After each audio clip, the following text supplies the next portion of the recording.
Hormuz straight में लंबे समय से फंसे 1500 से ज़्यादा जहाज़ अब सिर्फ पेट्रोल, डीजल और एलपीजी की सप्लाई के लिए चिंता नहीं है। इन जहाज़ों के साथ समुद्र में एक ऐसा खतरा भी मंडरा रहा है जो हज़ारों किलोमीटर दूर तबाही मचा सकता है। आखिर ये खतरा कितना बड़ा है और इसे रोकने के लिए क्या किया जा सकता है?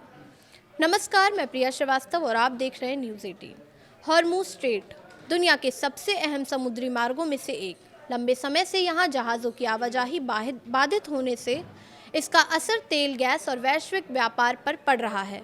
लेकिन अब इस संकट का एक और पहलू सामने आया है, समुद्री जैव सुरक्षा का खतरा। फारस की खाड़ी में लंबे समय से बड़े 1500 से ज़्यादा वाणिज्यिक जहाज़ों को लेकर वैज्ञानिकों ने चिंता जताई है।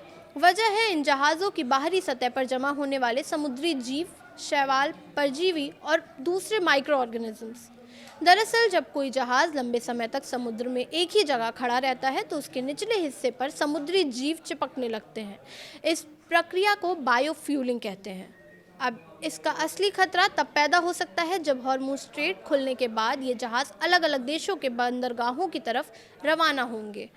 जहाज़ों के साथ उनकी सतह पर चिपके जीव भी हज़ारों किलोमीटर दूर तक पहुंच सकते हैं, यानी एक जगह का समुद्री जीव दूसरी जगह पहुंचकर नई मुसीबत खड़ी कर सकता है।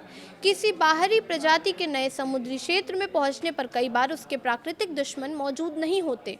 ऐसे में वो तेज़ी से फैल सकती है और स्थानीय मछलियों, समुद्री पौधे और दूसरे जीवों के लिए खतरा पैदा कर सकता है। इसका असर सिर्फ समुद्र तक सीमित नहीं रहेगा। मछली पालन, जलीय कृषि, तटीय उद्योग और इनमें जुड़ी अर्थव्यवस्था भी प्रभावित हो सकती है। यही वजह है कि लंबे समय तक खाड़ी में खड़े जहाज़ों का संभावित सुपर स्प्रेडर माना जा रहा है। और खतरा इसलिए भी बढ़ सकता है क्योंकि फारस की खाड़ी का समुद्री वातावरण गर्म है।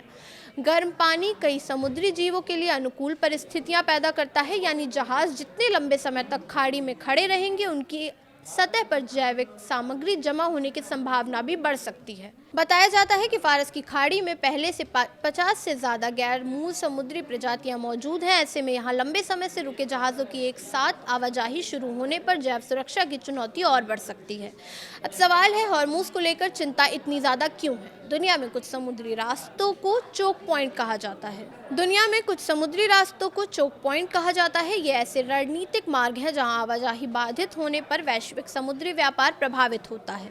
स्वेज नहर में 2021 की घटना और पनामा नहर में सूखे की स्थिति ने दिखाया है कि किसी महत्वपूर्ण समुद्री मार्ग की रुकावट कितनी बड़ी समस्या बन सकती है। लेकिन हॉर्मुज़ में चिंता का नया पहलू है, जहाज़ों का लंबे समय तक एक ही समुद्री क्षेत्र में खड़े रहना। अब सवाल है कि इस संभावित खतरे को लेकर इसकी रोकथाम कैसे की जाए। एक्सपर्ट्स के मुताबिक हॉर्मुज़ क्षेत्र से निकलने वाले जहाज़ों की जांच ज़रूरी है। जहाज़ की बाहरी सतह पर जमा जीवों और जैविक सामग्री की पहचान की जा सकती है।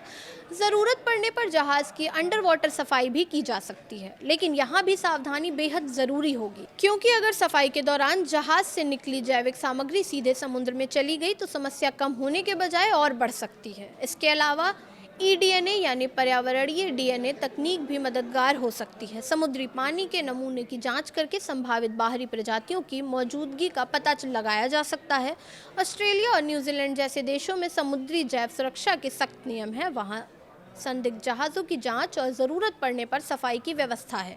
लेकिन अगर बड़ी संख्या में जहाज़ एक साथ अलग अलग बंदरगाहों की ओर बढ़ते हैं तो चुनौती काफ़ी बड़ी हो सकती है। यानी हॉर्मुज़ का संकट खत्म होने के साथ जहाज़ों का दोबारा चलना निश्चित तौर पर राहत की खबर होगी।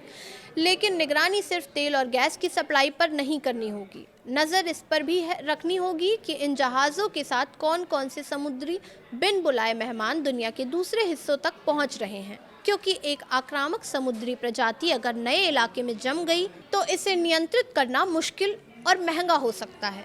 इसका असर पर्यावरण के साथ साथ मछली पालन, जलीय कृषि और तटीय अर्थव्यवस्था पर भी पड़ सकता है। यानी हॉर्मुज़ का संकट सिर्फ समुद्री व्यापार का संकट नहीं, अब ये समुद्री पारिस्थितिक तंत्र की सुरक्षा का भी सवाल बनता जा रहा है। फिलहाल इस वीडियो में इतना ही। ऐसे ही और वीडियोस के लिए देखते रहिए न्यूज़ 18।